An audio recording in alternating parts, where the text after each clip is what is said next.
Hey girlfriends, welcome back for episode 5 of Shameless Ambition, the podcast. I'm Lindsay Dalen. I'm Justine Eno. And we are here today to talk about my beautiful best friend, Justine. This whole episode is dedicated to getting to know the woman that I plan my life with, my wife, my ride or die, my home, my safe space, Justine Eno. And I'm so excited for this episode. Yeah, I'm in the hot seat today. Yeah. Pressure's on. But no one else I'd rather do this with than you, so it's okay. Well, it's just going to be so nice to share with our listeners, an intimate and personal look at just who you are. And yes. We have all these big conversations about ambitious women and just what we hope and wish and dream for them and for us. But I think it's important for our audience to get to know you personally. Yeah. And so yours is to come? It is to come, but this episode is all about Justine. And yesterday, we did something very cool. We did. We have to speak about it before we dive in. Yeah, we do. I'll let you take the lead on it. Well, we had just finished recording an episode of our podcast where we talked about... 4. Yeah, exactly. Yeah. Episode 4, where we talked about attending a women in business luncheon, and we were super excited for this luncheon. But as soon as we stopped the recording, we got a text message, an SOS from the Chamber of Commerce. The keynote speaker had just had her flight turned around, and so she wasn't going to make it in time for this luncheon. And we were invited to speak. So with 20 minutes notice, we got dressed, we got ready, we got down there. Second guessed my outfit, for sure. I thought it was awesome. It was so badass. Oh, but just going from guest to speaking. It's, totally. Yeah, it's a different mind switch. We had to just turn it on immediately, and we made our way down there. We rocked out to Scotty Doesn't Know on the way, got ourselves pumped up, and you can check that reel out too. Exactly, available on Instagram. We, within the hour, were on stage speaking in front of 200 women. Yeah. What a rush. We were recapping after in the car on the way back, and I was surprised. I mean, we have a level of nerves, right? You always do when you go to speak. It means you care. But I thought I was going to be like this with the mic up there and just visibly vibrating. But to look out to that room, I've seen so many recognizable faces from the events that we've been to over the last couple of months. But I felt so safe. Yeah, me too. It was okay. I knew that no matter if I stood there and was and just, it was okay. It was a really, really great experience to have. And I can't thank the women that were there enough to provide that safe space. They were so gracious. And I mean, obviously everybody knew that we were doing this on a moment's notice. And so everyone was super supportive, and the feedback was phenomenal. But we had the opportunity for the first time together to speak on stage about women, about community, about ambition. We've done a lot of presenting together in the last 6 months, but never on this topic. And to be thrown right into it, and I mean, I don't know about you, but it felt so good to me. Yeah, it was great. Honestly, it was a really great feeling. I don't know, going home yesterday and then just sitting there, I was oh, it was just a vibrational high of just how great the day went and how unexpected it was. But so ironic, honestly, that we were talking about it. We were talking about leaning into uncomfortable situations in networking, or making that first step, or starting the conversation. And so we were just preaching that, and then we get off and it's okay. Can you do it? Exactly. Right? And it was yeah, we can. We didn't even skip a beat, and I'm really proud of us for that. It wasn't even Linz came outside and she was hey, I just threw you under the bus for that. I hope you're okay. That we're gonna. I'm oh yeah, it's good. She knows me well enough that we can do it. But I'm so proud of us as a team that we were both able to just be no, we're okay, and confident in each other, that we knew we could pull it off together. It was such a rush, such a cool experience. We honestly got up there and just exercised our own shameless ambition and just opened up and spoke from the heart, and it was just, man, one of my favorite experiences for us yet. Yeah. And top 3 for sure. It didn't even feel like the 25, 30 minutes that it was. Oh, it flew by. Yeah, I thought we were only up there for 5 minutes. Yeah. So I thought we were going to run out of things to say, but we ran the clock out. So well, and I think that this is a perfect segue into my first question for you, because you got up there yesterday so naturally, so easily. And I know you've talked about being a 4-H kid and how it prepared you for public speaking, but the thing that I think the crowd definitely felt the most from you was your authenticity. And so how do you embrace your authenticity, and what does that mean for you to be an authentic woman? Yeah, so to speak to the first part of that, when you're speaking in front of people, to be authentic, because you can tell if someone's not being authentic usually. Totally. But it's hard. It's hard to stand in front of a crowd and be your authentic self, because you want to be received well, obviously. But I think that remembering when you're in that public speaking situation, to always remember that every single person sitting out in front of you is giving you so much praise for even getting up on that stage, and they themselves are probably thinking like, oh my God, I would be so nervous, or like going through those. They're there with you, and so they're not there to judge you. They're literally praising you for being up there and being so vulnerable with yourself. So just remember that always, and that they're going to receive you better if you're yourself. That's it. Like that. They love when people mess up or they make a ridiculous joke. People relate to that. Oh, I totally agree. Like, it just makes it feel so much more comfortable for everybody. Feels like a conversation. Yes. Which is so much better. But yeah, to be your authentic self, we've talked about this a little bit, I think on episode 1 or 2. But my answer to that is you have to know yourself. You can't be your authentic self if you don't know yourself. So that process, it takes time. And I think we're always like evolving and finding out our new selves. But to really, be yourself, be authentic, you have to know who you are, what you stand for, your morals, your ethics, your goals, your dreams, where your stance is on the big issues and the little issues. You have to really stand solid in that and believe it so much that that's what you exude. And it doesn't matter if you come across somebody else who has a different point of view or a different stance. You're still open to receive that and listen, but you're so authentically you, and you know who you are, that you can always stand in that. It's a work in progress every day, right? We're never done growing. So I think that, just being your authentic self. And I always, through my growth, obviously, I was like, okay, I need to envision that someone's following me around with a video camera and gonna like put it on MTV as a show. Oh, dude, me too. Because I have definitely had that thought. I've advocated for it, actually. Yeah, well, because you think about how much different you would act. Yeah. Right? And we should just act like that. If that's how we would act, knowing 1 million people are going to watch us, that's how we should act, knowing even just one person is watching us. So I kind of, in my early 20s, I got into reality TV. Who didn't? Well, no, but like the really reality TV, like the dirty junky stuff, the stuff that's like mindless but so good to watch. And I was like, how would I act differently? And then I would go into a situation and I'd be like, if a camera was here right now, or whatever, that's our fly on the wall. Yeah, he hangs out with us. He's been in my office for a week, I swear. So.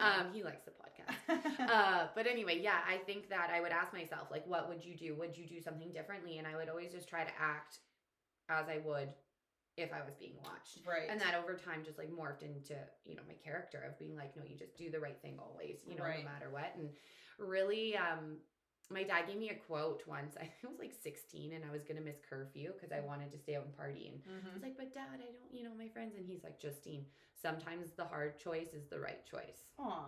And that one stuck with me forever. Advice. Yeah. And so it's true though, is that sometimes the right decision isn't the easy one. It's the hard one to make. But if that's, aligns with who your authentic self is, you have to make those choices. So, like, in just the things that I know about you, you were raised with, a strong moral code, great ethics, integrity. You're just a really beautiful person. You have the right recipe. But what would you say that your favorite quality about yourself is? Yeah, I mean, I think that I've done a lot of growth as a person. I don't think that I'm definitely not who I am now. Or I wasn't who I was.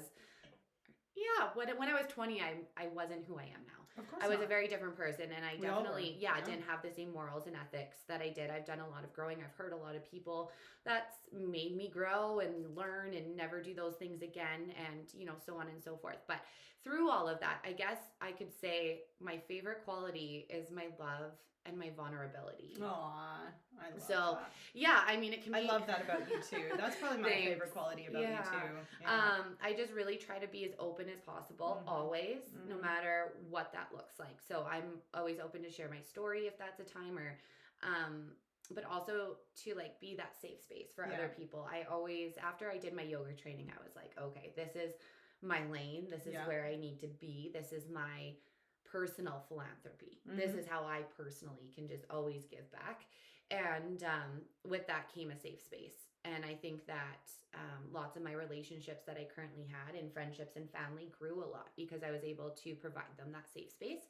But that comes with love and vulnerability. So that totally comes with love and vulnerability. And I think that there's just so many wonderful qualities about you to admire that I'm so thankful we're just sharing space right now with you and having this conversation. But who is a woman that you admire, and what do you admire about her? Yeah, so this is not a one woman answer. There's several. Yeah, I'm sure that would be the same for all of us. Yeah. So at first I'm like, who do I admire? As a whole, I admire really any person, woman specifically, who does have that vulnerability to put themselves out there. I admire that because it's hard and it's naked. Like it's so naked. It is. And it's like, hi, here I am, you know? And so any woman that can step into that, doesn't even have to be comfortably stepping into that. Any woman that's just brave enough to step into that, I can admire. So that as a whole is just a statement. But deeper into that, for like famous people who I admire, I really, really admire Ellen Pompeo and Blake Lively. Oh, okay. Yeah, cool. And I know you didn't know this. I was like going through these today. That. Yeah. And here's why. So also I love Ellen Pompeo because I love Grey's Anatomy. So I fell in love with her character first, actually. What's her name? Dr. Meredith. Yes. Yeah. So I fell in love with her character first, but then obviously got to know Ellen as a person. And just like, are you friends with her? No. Do you know her? No, just like through social media. I wish I knew her. So yeah, that'd be great. If anyone could hook me up with that, I would appreciate that. But her and Blake Lively both have such a strong moral code, and they stand it, and they have big voices, and they use them. And that's something that I can really admire. Is someone, we don't all have the ability to publicly speak what we should, or to use our platform. Voices. Yes, thank you. That's the word. Yeah. We don't. And so many people have so many great things to say. And it's just really unfortunate that the people that do have the platforms don't always use it in the best way to better the world, essentially. So I can admire those women for especially some of the things that they do stand for, whether I agree with them or not. They're controversial, and they stand in them, and they're proud to stand in them. And I can, again, admire anyone who can be authentic and vulnerable and stand in that. Totally. So that was like kind of as like a famous people who I would admire. But then, of course, I go a little bit deeper, and I have some really wicked friendships. So of course, there's you, and I admire you for your dreams and your goals and your ambition, for your shameless ambition. And I mean, shameless ambition, we're obviously doing the podcast together, and I'm now a part of it, but shameless ambition was Lindsay's thought. This was her vibe. It came from her, and that is exactly she. I admire her because she is the definition of shameless ambition. So I admire that of you. And then I have other friends, you know, and my sisters, and just these, you know, women who teach me to surrender in motherhood and to be a better friend. It's just, I mean, it will go into another question later, I'm sure, but it leads to go into say that almost every woman in my community I admire. In some way or some That's form. Literally what was running through my head just now, was that you really do have this strong community of women in your life. And I've only gotten to meet a very small handful of them so far. And so I can't wait for my first trip to the farm and to meet all the friends and to just get to know some of these women in your community. And so, like, how do you lean on your community? What does your community of women mean to you in your life? Yeah, so we've talked about this. We talked about this on episode 4 with showing up for your girlfriends and ambitious women. It's hard. Since I moved away I've never moved away from home. So this would be my first move away from home. Yeah. And I'm now 6 hours away from home. So it's not even like a day drive down to visit, especially with kids and everything. So it's been really hard to maintain those friendships. Yeah. But through that, I have maintained my friends, my best friends. But we don't talk every day. So our relationships have changed. But there's something constant in these women, and that's I call or I text or they call and text. Sometimes we miss it, but if it's like an SOS, I need you to answer, we always answer. Like we always show up for those big things. And I know that these women, I know they're following me. I know they're listening. I know they're supporting. I know that in my heart. And I know that if I called them and I needed them, they would all be on their way. Absolutely. And like, wasn't your sister at Aspen's birth? Yeah. My sister was like my doula. Yeah, she was. And that's so special. Yeah, that was a amazing bonding experience for my sister and I, for sure. But yeah, I do have a wicked village of women that show up for me always. And even though we don't talk every day and we're not showing up for each other every day, and sometimes that hurts my heart, and I know it hurts their hearts as well. But yeah, get closer. Yeah. But yeah, I think that it's important to have that community of women. I don't know what I would do without each and every single one of them. Yeah. Well, it's just like I love that about knowing you, that you do have this community of women, because like as much as I'm your safe space and I know you can lean on me and I lean on you, it's just like to know that you have other women is just like that much better. It's just such an incredible feeling because we're stronger together, and 100%. It just, we've all got each other's back. Well, and like I said yesterday on the podcast, it was, or not like yesterday, sorry, when we recorded the other podcast on episode 4. Our re-record. Anyway, my mind's a little loopy today. It's been a big week. But what did I say? About community, we were talking about, oh no, I lost the thought. It just went. Oh, I don't know where you're going with that. Me neither. Yeah. Sorry. Okay, maybe it'll come back. But yeah, no, anyway, but yeah, just about, oh yes, I got it. See, it came back. Not one person is your recipe. Yes, that's right. That's what I was going for. Sorry. Yeah, and so I don't think that leaning on just one person is healthy for you or for them. I think that you need to have multiple people, and that means a community, and and knowing and like having those girlfriends that also understand that they can't be your everything. No, exactly. Like, we have so many different availabilities for girlfriends in our lives and roles to fill, and just, you know, we all play a part in different ways. Yeah. And I would love to touch on the fact that, you know, you just alluded to Shameless Ambition and us doing the podcast together. And you talked about like, yes, I dreamed it up, but like the future of Shameless Ambition is us. And I literally could not be more excited about the things that we're creating together and the conversations we're having. And I mean, adopted the baby.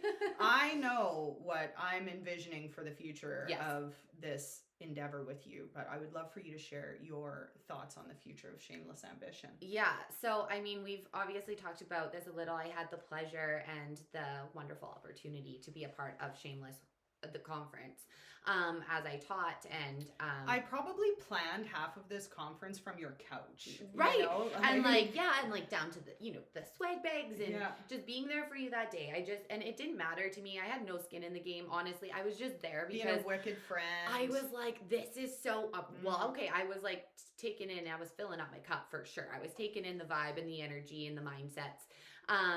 But other than that, I was just there to support my best friend and to be her biggest cheerleader that day, that weekend. But then we just like, all of the world domination plans and conversations started happening, and the podcast. And then we just knew we needed to do it together. We both felt in our hearts that was what we should do. So what do I see for Shameless Ambition in the future?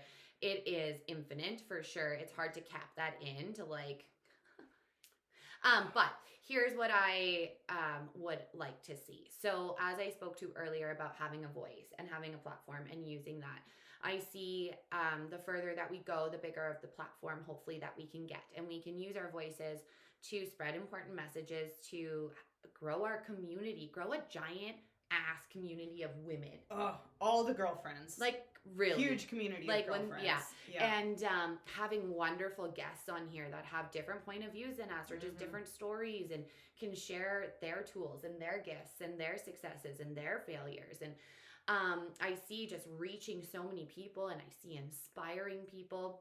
Being on stage yesterday was a vibe in itself with you. So I'm like, good. Give me more of that, please. I just see doing so many of these things together that just center around inspiring so many women to like find their tribe and love them hard, and then reach for the stars and shatter all the ceilings along the way. I love it. Yeah. I'm in. Yeah. I'm in. You know, when you're on a rocket ship, you just go. And, at the chamber luncheon that we were at yesterday, Ashley Collingbull said something really cool that it just kind of popped into my head. So she was talking about women, specifically Indigenous, but just anyone in general smashing through ceilings. And she said, make sure to clear the glass away for the person behind you. I was like, that. Yes. She's like, because there will be, you may be the first, but you won't be the last. So make sure to clear that way for the ones to follow. Totally. And that hit home, obviously, just like the way she said that together. I was like, oh, that was on point.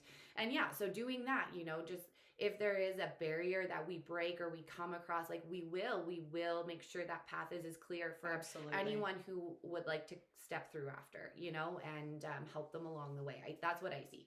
I see that too. I'm just so on board, and it just is so...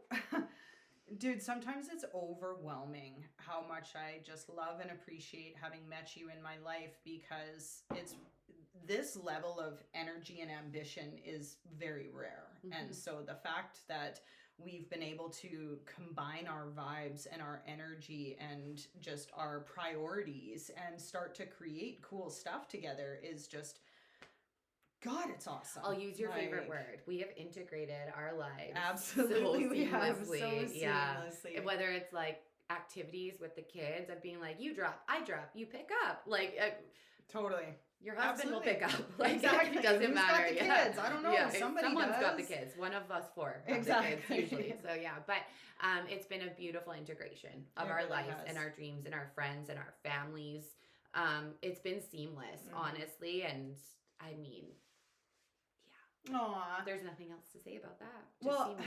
I mean, in planning our future together, there's yesterday we were riding a high for sure. Riding such a high. That was so awesome.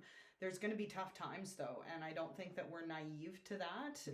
And you know, we've both separately went through them in our own respects. Totally. So I think it would be like we've had the conversation of being like, okay, well, what if this happens? What is this? You know, we've kind of pre-talked them through, and we know they'll happen. Well, so. I know. I feel like I know, but I would love for you to just share with our listeners, like, how are we going to handle failures and mistakes together? Like, they're just bound to happen. You know, how do you handle failure and mistakes? Like, we all come up against them. It happens to all of us. And as much as we can be climbing a mountain one day, we could be hitting the valley the next day. Exactly. So in a swamp. So first thing is own it. Yeah. I mean, you gotta own it. Yeah. So, and that's okay. If it's a public mistake, own it publicly. If it's just a small failure with yourself, own it. Like you have to own it. You have to really acknowledge it and unpack it. It's gross to unpack stuff. None of us like to do it, whether it's from vacation or like childhood trauma. Like no one likes unpacking. Yeah. So, but you have to unpack it, and you have to really figure out why. And it's okay. Like, I mean, everyone fails. Fail forward. I think I actually like literally wrote down, no successful person has gotten their success without failing. Absolutely. There is like literally, I would like to hear from them. I would like to hear from them if there is one out there, because you look at all of the big business people in the world, like it's huge, you know, they all in their books, they've all failed multiple times, you know, and any keynote speech you listen to, they failed, and you fly. So I think that really like owning that failure, and then unpacking it, seeing why you failed. What can you do better? Is it like a complete shit idea that you're like, okay, no, like that's why it failed. It's just a crappy idea. Or maybe it's just like you have to tweak something. Maybe it's just a little thing you have to fix to make it work.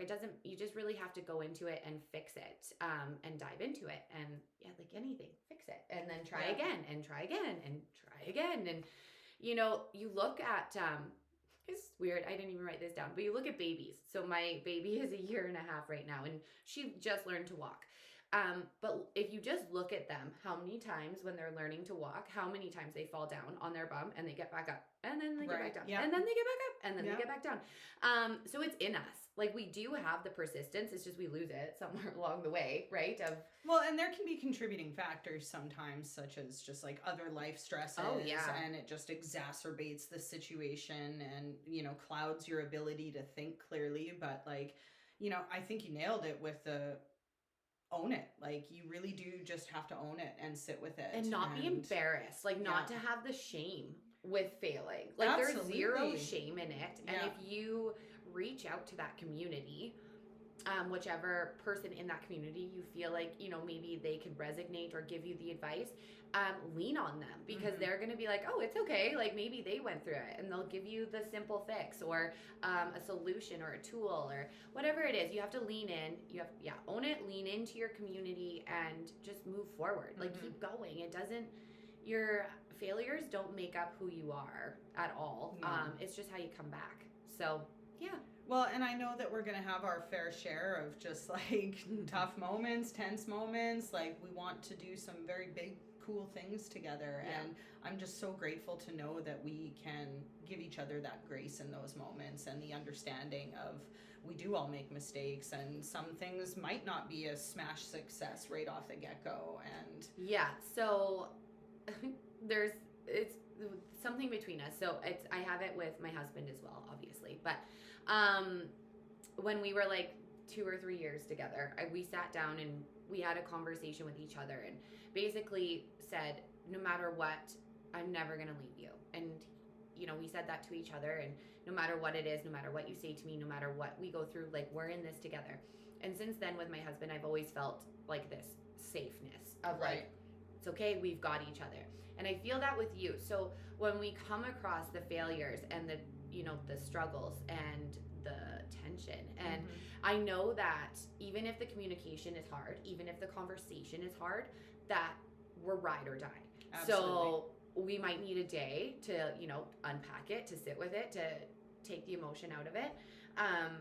But we have each other, and there's no conversation that we can have together that would change our friendship. It would honestly just grow it. We'd have to work through it, but we grow, and it won't ever, we just have that safe space. So that's nice to have. It's like a nice safety net. That's my hope for all women. Yeah. That every single woman on this face of this planet finds at least one, even if it's just one, but one woman that is your safe space, that you can just have any and all kinds of conversations with, and just be your totally vulnerable, true, natural, authentic human self, because like, we're all just human. Yeah. Trying to just enjoy our lives and live our lives and, be the best versions of ourselves. Think about like having a best friend. Sorry, when that's you okay. But what I just thought popped into my head. But when you have a best friend when you're like a kid in your teenage years, and you like they come over and you like lay in your bed together and eat chips and like talk about boys or whatever, and like read magazines or watch a movie or something. I'm like, oh yeah, let's get that back. Make sure you have. I know we could do that. We don't. We should do that more often. TGI Fridays. Yeah, but like think about how safe that friendship was. That you didn't even have to show up. You didn't have to put your like social meter on, no social battery. It was just like, let's just hang out in bed together. Totally. Eat some so food. Chill and so comfortable. Sorry, that just popped into my head. But no, I love on. that. That's just such a great analogy for just being safe with your girlfriends. Yeah. But what I would love to know is, you have a beautiful family. You're a mom of 2 beautiful daughters, and you have a wonderful marriage. I love your husband so much, and you two as a couple are just like my favorite. Thank you. But other than, the obvious of motherhood and marriage in your life, what's something that you are most proud of? Yeah, so this one stumped me a little. I was like, oh, well, motherhood and marriage. That's what I know. I knew you were going to say that. So. Stumped me. Told you, hot seat. No, actually, so I thought about it a bit, but I think it's my growth. Yeah. Yeah. That's a great one. Yeah, and it's not that I was like a super crappy person or anything. I just had a lot of growing to do, and that's okay. So I started my yoga journey in 2017. Okay. 2017, yes. Is when, no, sorry. Yeah, 2017 is and when it was after you had Aria, right? Yeah, yes. Aria was 2, yeah. And so that's when I started my yoga journey, and it changed my life.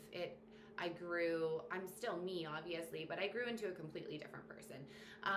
The mindfulness, the gratefulness, the way I look at situations, the way I handle my own emotions, the way I show up for my friends and my family, it really changed my life. And that's not a plug for yoga. I mean, anything can help you find yourself. It was just yoga that helped me find myself. It helped me slow down a little, to go inward, to unpack some of those boxes. And it honestly gave me my most effective tools that I have in my toolbox that I carry. I imaginary wish with me that every we day. could have experienced each other in high school. Well, actually, wait, I'm 5 years older than you, so I forget about that sometimes. Yeah. Maybe when we were in high school, that would have been a big gap at that time. But you know how you get older, it just like doesn't really matter how old people are. No. Like, I have best girlfriends that are, almost 60, and I have great girlfriends that are like 25. And you almost forget. Yeah. Like you just wait, how old are you turning again? Like you just like, oh, we're all. It doesn't matter. Yeah. No, I think that's actually. I know we say we really shouldn't have regrets, but if I could go and redo, school, I guess in general, or just growing up, I would value my friendships with females a lot more. Aww, and I just. It's okay. There's no, we don't need to get into that, but I just didn't back then. I didn't know how important those female friends would be for the rest of my life. I had my priorities in other places. And so I didn't invest. I didn't show my best authentic self. I wasn't the best friend that I could be. And thankfully, honestly, she's my longest friend, Mallory. She's seen me through the ugly times, and she still was my friend through the whole time. And you two have a beautiful friendship. Mallory is one of the few girlfriends of yours that I have met, and she is fabulous. Yeah, so she's grown. She's grown with me. She's always been a phenomenal friend. That's something I've always really admired about her, is how she shows up for her girlfriend. She's very similar to you. She's almost said a really bad swear word. She is a really rock solid friend. And so I've actually really emulated a lot of how she shows up for her friends and how I do now. I've looked up to her a lot in how she is a friend. But yeah, and obviously I now have great girlfriends that I've met, and they got to see me for my authentic self originally, and we didn't have to go through the crappy Justine part. That's okay. Everybody has a crappy self part. We totally do. Does. Yeah. Everybody does. But yeah, that is like, so now when I have daughters though, I'm like, that's something I'm so like driving home with them, is just being like, your friends, your girlfriends got you. You have your girlfriends, like you invest in those, kiddo. Like those are important. And just because I didn't know. And I think knowledge is power, right? So go women. And you're just recognizing and acknowledging the growth that you have done. Yeah. That's the whole point of life, is we all grow and we all go through things at a different pace, and we have different environments and conditioning and influences, and I just think that there's something so special and powerful in everybody's unique story of growth, right? 100. So. I think I've said this already on the podcast, but the quote that goes, if you're not looking back at your past self and think ick at some point, are you really growing? Right. And it's so true, right? So it's okay, and I can take my lessons and make sure my daughters don't make those same ick mistakes, and they'll make their own. And that's okay. But so that's that, okay, so I'm going to lead into another question that I just always love to ask people, and I haven't ever asked it on the podcast yet, but it's just one that always fascinates me, and it's a popular question that people ask. But if you could have dinner with anybody, living or dead, who would that be and why? Yeah, I struggled answering this one. It's so hard. Because obviously, I would love to have, a dinner with, one of my grandparents that have passed, just to, sit with them and be with them. But in the sense of, who would I love to sit and have dinner with to like pick their brain and to understand and to grow from? It's Brene Brown. Oh yeah, great. So I was sitting thinking about this to myself when I was, knew you prepared me, because that's nice. We do that with our guests. We give them a little bit of preparation sometimes. But so I was, walking around thinking, I'm like, what? Who? Justine, who? And she just kept popping into my brain. Yeah. And I'm like, why? Right? So then I asked myself, like, why? Why is she constantly popping into my brain? And I think she's absolutely hilarious, actually. She is hilarious. Have you ever watched her Netflix special? Yeah. Oh, yeah. So I think she's just like hilarious. And I think she's really authentic. She's probably, I've never seen her in person, but just, through her TED Talks, YouTube, all the things, I feel like you can feel her authenticity.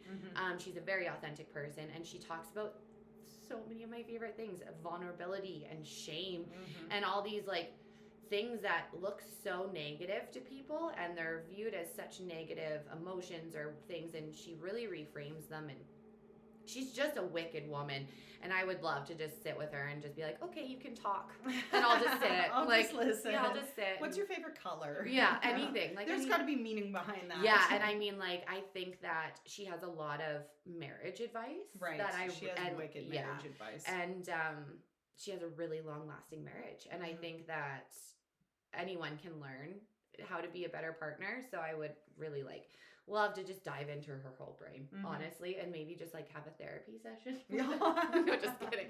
Be like, oh, is there a couch I can lay on? Or no, she's amazing. So I would, that's who it would be. That's awesome. Yeah. I just have to share that I would choose Pink hands down. Hands down. Yeah, you would. Like, me and Pink, she is like a part of my growth. Like, I have been just learning from that woman since I was like 13 years old, and she blows my mind. Would you sing with her? Absolutely. Yeah, you would. Absolutely. In a heartbeat. Oh, I have sang her tunes at the top of my lungs with so many people, most notably my best friend's dad. Shout out to AFB. We used to, on a Saturday night in Golden, we'd sing fucking perfect at the top of our lungs. I love that. So, yeah, so special great. memories. She's good. She's great. She's incredible. And again, but she is a woman who is like so strong and ambitious and stands for what she believes in. Like, I love everything about her. Yes, like she's so authentically real. And again, we go back to those women who like know who they are, they know what they believe in, they know what they stand for, and they have no shame in standing in those shoes. Exactly. Yeah. Before I get to my end question, because we might spend a little bit of time on it, on the topic of strong women, I would love for you to share your perspective on Ashley Callingbull yesterday. And here's why. Because Ashley Callingbull is from the province that we live in. Yeah. She is an Indigenous woman, a proud Indigenous woman, which I know you are as well. And her story was wildly impactful. Like, holy man, did she ever rock me to my core? And I would just love your thoughts on her yesterday. Yeah, I mean, I was blown away. Yeah. So I have known of her for a while, obviously, but I didn't ever know really her story. And to hear it, I mean, you have to. If you ever have an opportunity to go see her speak at any event, I highly feel like we recommend need to create it. an event to bring her back. Yeah. So first off, she walks in, and I'm like, who is this goddess? What a smoke show. Holy man. Like, I mean, like, to say dressed in all black she's too. She's a beauty queen, which she is. Yeah. It's an understatement. Exactly. Like, yeah. I was blown away, like instant girl crush. So that's, I mean, she takes your breath away just by her coming in. Like, she has such an amazing presence. She spoke so well. But the way she spoke about the Indigenous culture, I had so many feels. I don't know. I was choking back tears. I just like parts of her story and the struggles that she has went through, and how it's so hard. Like, it's really hard, especially for women, and then women of color. You get deeper into the layers, and the harder it can get. And I've been grateful enough that I am Indigenous, but I grew up with privilege. Mm-hmm. So I did not grow up on a reserve. I grew up on a regular farm. I went to a mostly white dominated school. I didn't even, really understand a lot about my heritage until I got older. Right. And now that I have, and I've done the research and really started to love and appreciate my culture, I am just to see her speak, to know her struggles she's went through and the fight that she fights for Indigenous women every day and children blows my mind. What a beautiful representative of the Indigenous community. Like, I was so floored to see her. And like we talked about what she had said about shattering ceilings and clearing the glass away. Yeah. And this woman has shattered so many. She was the first Indigenous Miss Canada, the first Miss Universe Indigenous woman. She's the first Indigenous woman on the cover of Sports Illustrated. Like, the list just goes on and on. Booking deals after deals, she's like doing projects after projects. Sportsnet, like all these things. And I'm just like, oh my gosh. And it just like, also has a double bachelor in science and communications. Like, what? Yeah. And she's just never stopped. And Lynn said something on the way home. She's like, oh my God, I needed to hear her speak today. I did. Because I need to know that my ambitions never have to stop. Just because you've achieved one goal, okay, what's the next one? Mm-hmm. And why not? And Ashley, this is all credit to her, but she said this so many times, is she's like, why not? Absolutely. Why not? Yeah. Why not? And she, and this is where I deserve to stand, so. It was so magical. It was. And I was so grateful to be there in that room with you and to have that experience with you, because I have really learned a lot about Indigenous culture through you and your husband over the last year, especially, and working with the business and being able to meet with women in Indigenous communities. And I just have to say that thank you to all of the Indigenous communities, and especially women that speak up and share your stories, so that, we can learn and we can unlearn and we can, acknowledge and move forward with making a better future and making sure that our Indigenous people are supported. So yeah, we almost need to go back to a childlike mind when it comes to race. Right. And that's Absolutely. what I always say. I'm what like, a great way to say that. Yeah. Because you look at it a 3-year-old or a 4-year-old, and they're walking to daycare or whatever it is, and they see all their friends. That's all they see. They don't see, a kid that's this color and this color. They don't see that. They're like, oh, friends. Hi, right. Jimmy. That's what it is. And exactly. So I say we need to go back to that innocence of no, let me see your soul. Absolutely. Can I see your soul, and then I'll decide. Yeah. Although I have a quick story to share that was a really teachable moment with my daughter the other day. And, as far as I knew, she never really saw color. And she brought up a situation where it was very clear that she did see color. Yeah. And so she was telling me, she was on the bus ride home, and she said, hey, Mom, there was this really kind girl. She was giving out cookies. She was a Black girl, and she was sharing them with everybody, and it was so nice, and it was the best part of my day. And I was like, oh, Maisie, that's wonderful, that's so nice that girl was on the bus sharing cookies. But I just want you to know that, it doesn't really matter that she was Black. Yeah. So, you don't really need to, that detail. Exactly. It's irrelevant. She's just a girl who's sharing cookies. And the look on my daughter's face as this registered in her little 8-year-old brain was just so beautiful. She was just like, oh, okay. And I saw it click. Yeah. And so I just think that it really is up to us to help shape the future of everybody just being able to exist and live, and people are people, and everybody matters, and well, it really does. If it doesn't affect you, just leave it alone. Exactly. That's it. Not your cookie. But it that's right. it goes back to, though, honestly, of unbreaking the cycles. Yes. And so no matter what you're talking about, our parents learned from their parents, who learned from their parents, and it wasn't right. We're all evolving as people. Doesn't mean that they were at fault. They just were given the best they knew, right? And so that's all we were given, and we just need to keep learning and keep breaking down all the barriers and the cycles, so that eventually, hopefully, one of our generations down the line just gets it right. Yeah. Maybe. Just gets it right. Yeah, maybe. But we can all, that's a goal we can all work towards, right? Will it ever happen? I don't know. But well, world peace might be a little farther away than one of our future goals that we share together, and that is... I just see miscongeniality every time when someone's like, world peace. World peace, exactly.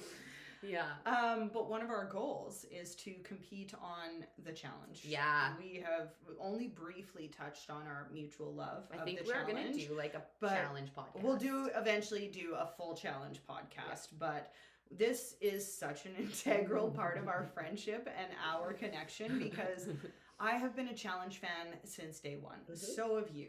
But neither of us... Since Road Rules. Since Road Rules, exactly. Yeah. Neither of us have ever encountered a friend that loved this series as much as we do. That, like, I really truly feel like I've grown up with all of the cast. And, and like, they're friends of mine. I know them personally. And if I ever saw them out, I'd be like, hey Wes, what's up? Hey Tori, hey Bananas. Like, oh, hey CT. Yeah. Oh God, I'd probably just stand there being like, just it really is like the best reality show of all reality shows. So and it's funny though because now they're doing like Challenge All Stars and they have like the Big Brother, the Survivor people on there, and I'm like, but that's what the challenge is.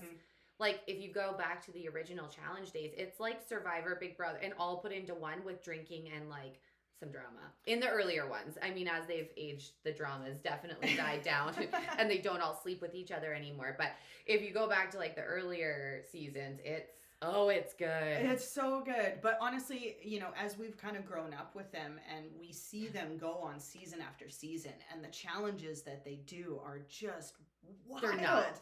They are nuts. You will never see any crazier challenges on any show out there. Like, it's insane. And the host of the TV show, TJ Lavin. Oh, man. Hashtag hall pass. No, I'm just kidding. Hey, Justine, what does TJ hate?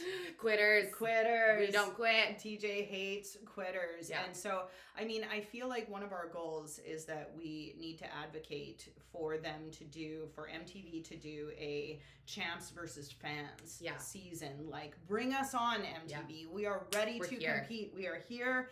And, you know, like, this is just conversation one. Like, I'm prepared. We'll keep pitching you. It's for the long haul. Exactly. We'll send you this as well. We've talked about, like, creating our tryout video. Yeah, like an audition. An audition. And our husbands are like, okay, so you're going to go stand outside on a log in the backyard all night in -20 and we're going to come throw water on you. We're like, huh? What are you talking about? If that's what you need, MTV, we'll do it. And then you can eat some crickets. Exactly. Yeah. I actually had this big jar over the summer of like June bugs that I had collected off my deck. There was this couple weeks where there was just like June bugs everywhere, and like instead of sweeping them up, I just kind of put them in this jar and they just hung out there. And Mike comes inside. He's like, all right, honey, it's time for you and Justine to face the challenge. You each got to eat a handful of these June bugs. And to be honest, I actually thought about it for a few minutes, but we didn't do it. Thank gosh I wasn't here. But if we can make this happen, what do you think that TJ should know about you before you go on the challenge? Oh. We all have our strengths and weaknesses. Yeah, so I think that my weakness is also a strength for a TV show. But so I feel like going in with the mentality, like TJ literally says the worst goodbyes to people who quit. Hate to see you, or love to see you go, hope to see you never. Yeah, like I'll see you never. Yeah. Like it's like, oh dang, like you're never coming back. Yeah. So knowing that, I like would never quit. I wouldn't. I would just push myself through any situation, even to like the point of my body quitting, because he doesn't hate it when your body quits. He like gives you a pat on the back. Right. Good game, bro. Yeah, you know? that happens. So, so I would push my body to the point of that point, if you know, whatever. Secondly, lots of grit and resilience. So that's like my good qualities. And then my negative quality, which actually is a great quality for your show, is my emotions. Like so emotional. I'll cry a lot probably, but not like at people, but just like I cry a lot. And so if you were to compare your emotions to one of the other characters on the show, who do you think you'd be most like? Probably Ashley. Oh. I mean, I don't know if I'd go that far for you, but like, I mean, Put me in a house isolated with people for like a month. Oh man, I mean, maybe you guys would be sweet girlfriends for sure. No, I'm like, but I was trying to think because I'm like, Amanda is like pretty like rough and tough. Yeah. And Tori doesn't cry very often. No. And that's because Tori maybe is Nani. like... Nani's oh, like you soft. know what? Nani's... yeah, that's perfect. And Nani's with that's Casey, perfect who's also analogy. like my biggest woman crush of all time. You So love Nani. Casey. Yeah, no, Nani is the perfect comparison. Yeah. Nailed it. Yeah, Nailed with it. maybe like if I drink too much, then I go to the Ashley side. But normally Nani. Yeah. These are the big dream conversations that we have on a daily basis. Yeah, but I mean, it will happen. It will happen. We just have to keep manifesting it and thinking about it. And well, hey, Ashley Collingbull, you know, was on Amazing Race. She was on the Amazing Race. Yeah. Yeah. Start hooking them in. Exactly. We're just laying the trap line, yeah. guys. That's all it is. It'll happen one day, and then all of a sudden you guys won't hear from us for like 30 days or something. And then, well, if we make it to the end, it'll probably be more like 2 months. Yeah, we'll just be ghosted. You'll be like, where'd they go? And then we'll come and be like, hey. We'll be able to have like, I don't know, like weekly FaceTimes with our family. I don't know how that works, like how often they get to talk to their families. But like, oh man, that would be hard. Yeah. For sure, that would be hard. Well, that's what I mean. Like, you put that and then my emotions together. Ooh. Well, I feel like as long as we were there together, we could, you know, manage. For sure. You know, we can make up the 80-20 on either side. Totally. And I mean, like, that's like, it's such a vulnerable show too. Like, getting voted in, it's like, you know, last picked on the team vibes, right? Like, when you get voted in by a group of peers, it's... Yeah, I feel like I've watched so many seasons of the show that like... Take it as a compliment. Well, exactly. Take it as a compliment, or it's just like, all right, time to prove yourself. Like, get in there, kick some ass. Started beef the night before. Yeah. Being dramatic. Yeah. Yeah. Shit, I'm gonna go in every week. No, just kidding. Just kidding. No, but I honestly, I watched the challenge and they look so hard. I'm not naive to be like, oh, that looks easy. I could do that. But I'm like, oh, I want to try that. That's the point, though. That's the point, is to just push yourself to those like mental and physical and just spiritual, emotional limits is just, I don't know why that seems wildly attractive to me. Yeah, it sounds like a really great time. A really great time. Yeah. Exactly, like this podcast has been a really great time. And I know that since, you know, we already had this large conversation about you and who you are, and just the audience has had a chance to really get to know Justine from a personal space. Yeah. And we love to close out the podcast with a quote. So what do you have for us today? Okay, so let me pull out my Bible of quotes. Oh, wow. I haven't seen that thing before. Yeah, it's a giant Bible of all the quotes that I usually use in yoga. Nice one. Yeah, it's just... You like cut and pasted these? I did. Work. Oh, yeah. There's just like pages and pages of quotes. Love it. So this one, when I had found it, there was no author. So I just like to acknowledge the unknown author, because this is one of my favorite quotes, and unfortunately I cannot give them the credit. If someone does recognize this quote and knows who wrote it originally, please let me know, because I would love to give them the credit that they deserve. Okay, so your body is the only house that you will ever truly own. Maybe it has got some broken windows and there may be tear stains on the floor. Maybe you lock the things that you wish you were or weren't behind its many of doors. But there is a wisdom on its bookshelves and a laugh to light the rooms. There is a vase upon the table where the love you have grown all blooms. Dreams sit on the mantelpiece next to kindness and your trust. Where you use them all so often, they have no time to collect any dust. So please do not look at those mansions with envy in your eye. There is more that makes a home than its appearance or its size. Your body is your shelter, so you deserve to love it all. Do not let the world stand around outside and tell you how or what color to paint your walls. How lucky that you have somewhere to protect you from the night. And if there are cracks left from the past, well then, they'll just let in more light. Oh, that's beautiful. Yes. You're just such a beautiful person, and I love you so much. And thank you for too. just sharing so openly. And it's just like, I'm so grateful that this has always been the way our conversations go. They just have always been so easy. Yeah. And I love that so much about you. So thank you for sharing that with me. Oh, it's my pleasure. Thanks for listening. Thanks for being here. Thanks for always being curious. I hope you learned something about me. I learned tons about you. But thanks always for listening, for tuning in, for being here, and for being a safe space for me. And forever. I'll never take you for granted. Me neither. Yeah. Aw, have the best day, girlfriends. Happy Friday. Bye.